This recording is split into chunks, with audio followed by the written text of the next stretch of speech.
জীবনটা কেন জানি বেদেদের মতো হয়ে গেল।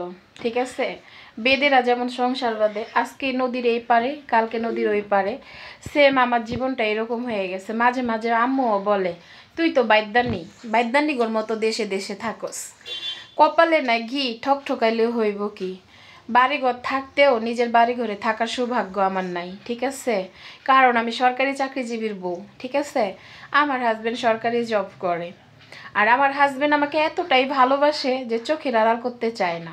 আমার হাজব্যান্ডের ছোট একটা মন্তব্য সে শেয়ার করে, বা আমাকে বা আমার আত্মীয় স্বজন সবার সাথেই শেয়ার করে বলে যে সারাদিন পরিশ্রম করে এসে বউয়ের হাতে রেশনের চালের ভাত খাবো আর আলু ভর্তা ভাত খাবো, তারপরে বউ সন্তানকে চোখের দেখা দেখবো, এটাই আমি শান্তি। তো যাই হোক, এই স্বামীর ভালোবাসা অপেক্ষা করে কি নিজের বাড়ি ঘরে পড়ে থাকলে হবে? সেটা করি নাই, স্বামীর সাথে সাথেই থাকি।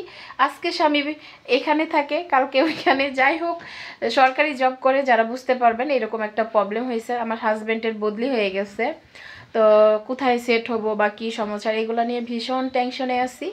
আবার অনেকে আমাকে মাঝখানে কমেন্টে বাইদ্যানি বলছে, আমার মামা বলে বাইদ্যানি, কারণ হঠাৎ করে আমি নাক ফোড়া করছিলাম, উপরের নাক এমনকি নিচের নাক, এই বয়সে এসে আমাকে নাক ফোড়া করতে হলো। আমার ভিডিওটা দেখে আমার এক ভাইয়া কমেন্ট করছিল যে আপু কেন নাক ফোড়া করছেন, নাক ফোড়ার পিছনে গল্প কি, সেটা একটু শেয়ার করেন আমার সাথে। তো আমার এক সপ্তাহ যাবৎ ভাইয়া প্রত্যেকটা ভিডিওতে আমাকে কমেন্ট করতেছে, ভাইয়াকে আমি ভিডিও দিতে পারতেছিলাম না, কারণ রোহানের আব্বু বাসায় ছিল, তার অনেকটা প্রবলেম, কারণ অনেক দূরে যাইতে হবে। বাসা বদলানো কিন্তু মুখের কথা না, অনেক যারা মানে কি বলবো, এটার মতো কোনো কষ্টই হয় না। ঠিক আছে, টাঙ্গাইলে আসছিলাম 3 বছর শেষ, 4 বছরে পা দিছি, এখন টাঙ্গাইল থেকেও চলে যাইতে হবে।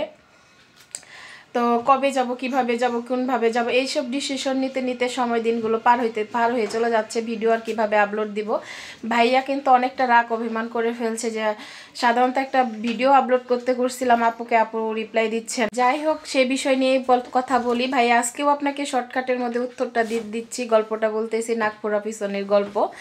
তো নাকফোড়া করছে আমার শ্বশুরবাড়ি মানিকগঞ্জে। তো আমাদের এদিকে নাই নাকফোড়া করার নিয়ম, উপরের নাক আমরা এমনি শখে ফোড়া করি, আর অনেকে বিয়েতে ফোড়া করে। তো মানিকগঞ্জে নিয়ম নাকি নিচের নাক মানে এই যে এখানে ফোড়া করতে হয়। তো নানি শাশুড়ি প্রথম বলছিল, শুনি নাই।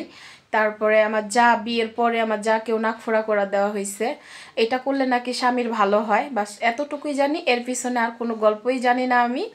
তো রোহান বাবু হয়েছে, প্রথম বাবু সিজারে হয়েছে। তারপরে আমাকে আমার নানি শাশুড়ি ব্যঙ্গ করে বলছিল যে বাচ্চার জন্য পেট কাটতে পারো আর স্বামীর ভালোর জন্য নাক ফোড়া করতে পারবা না, এটা একটা কথা হইল? তো কথাটা খুব লাগছিল। সেই অনুযায়ী তো বাচ্চার বয়স কিন্তু 6 বছর।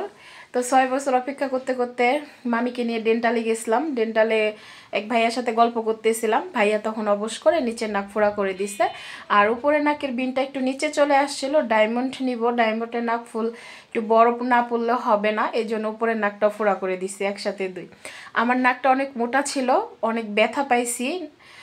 এরকম রিস্ক অনেকে নেবেন না, কারণ নাক জিনিস নরম হাড্ডি, একটু প্রবলেম হয়ে গেলে অনেক ধরনের বড় ধরনের ক্ষতি হয়ে যেতে। আমি কিন্তু অনেকটা রিস্ক নিয়ে নিচের নাকটা ফোড়া করে ফেলছি। একেতে নানির শাশুড়ি কথা বলছিল, দুইয়েতে হাজব্যান্ড বলছিল যে আমার মাকে দেখছি নাক ফোড়া করতে, আমার ভাবিকে ফোড়া করছে বিয়ের পরে, বলে নাই যে তুমি করো, বাধ্য করে নাই, কিন্তু ওই যে বলে না মাইর দিলেই মায়ের হয় না, কথারও কিছু মায়ের আছে, সেই কথা দিয়েই বুঝাই দিছে, তাই সেই থেকেই নাক ফোড়া করছি, বাস এতটুকুই। এরকম রিস্ক কেউ নেবেন না, ঠিক আছে? আমার মতো এরকম রিস্ক কেউ নেবেন না। আশা করি ভাইয়া আপনার উত্তরটা দিতে পারছি। তো বাড়িতে যখন যাব নানি শাশুড়ির কাছে যাব, নানি শাশুড়ির 100-র উপরে বয়স হয়ে গেছে, নানি শাশুড়িকে নিয়ে ভিডিওতে আসবো না। নাক কেন ফোড়া করতে হয়, কী কারণে, স্বামীর কি ভালো হয়, স্বামীর কি মঙ্গল হয়, সেটাই জেনে নিব আর ভিডিওতে আনবো। ভালো থাকবেন, আর আশা করি ভাইয়া আপনার চেষ্টা করছি আপনার উত্তর দেওয়ার জন্য। ধন্যবাদ ভাইয়া, ভিডিও দেখবেন।